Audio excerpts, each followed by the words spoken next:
We get to speak to Nikki Kliegel from Fulfill Your Legacy in Alton. Good morning, Nikki. Good morning, Cammie, and everyone out there. What are we talking about today? What subject would you like to tackle?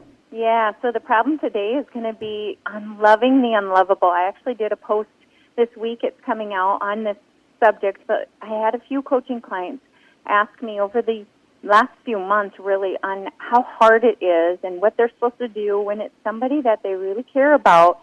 Maybe it's a friend, a coworker, maybe family that really just unjustly is cruel to you, and how you handle that. So what does the word say about a situation like that, Nikki? Yeah, it could be betrayals at work or sabotage or at home, but the word is pretty clear. I mean, we've got Matthew 5:44. It's just love your enemies. That's it.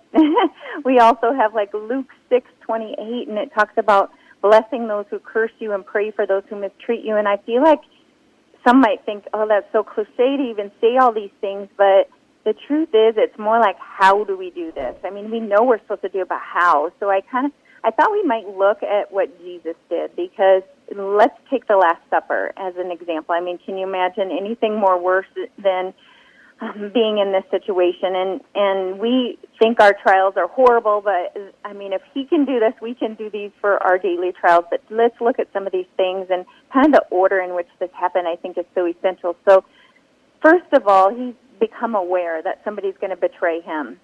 And, you know, he had to get right in his mind, take time to think on all this and think why, and go through his mind, and he took time to do that. And then the second thing is, you know, he was with God in those thoughts and praying on it and really thinking about how to move forward in all this.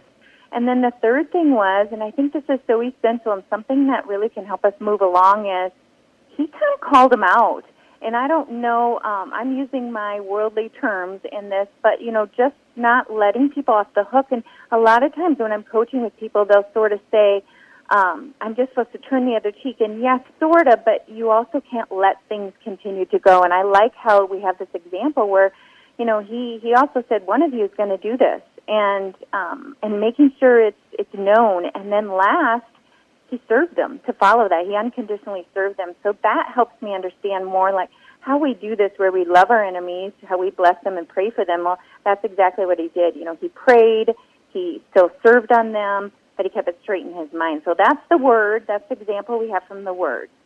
And what do you think will happen if we follow those steps? The 1, 2, 3s that you gave us there, what's the gift we get if we are obedient to God's word? Yeah, I'm so glad you brought this up. But yeah, the gift is strange. Usually I'll say to you, you know, the opposing side of the verse, like it'll say, pray or do this and it'll be added to you. And there's always kind of like this if-then kind of thing. But these verses are clearly just commands.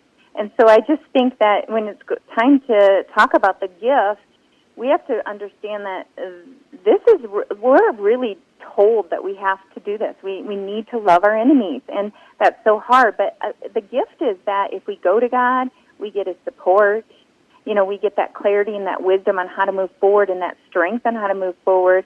But keep in mind, these are just commands, and so that's what's so hard about this.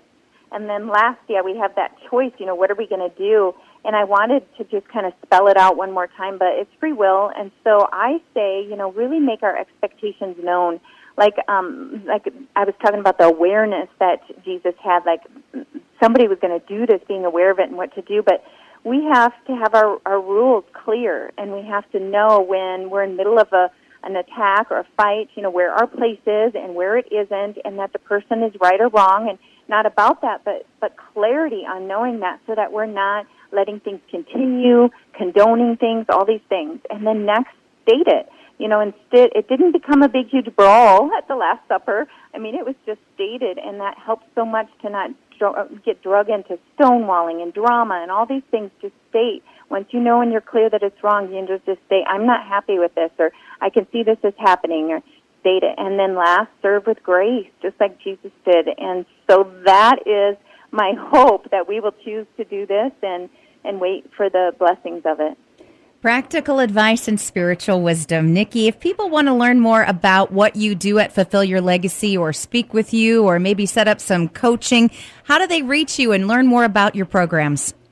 Yeah, so on my website, NickyKlegel.com, that's NICCIEKLIEGL, they can find different pages. So I have a speakers page and how you can get a hold of me for that. Retreats, how you can get a hold of me for that. Private coaching. I even have now online coaching because I'm getting so busy.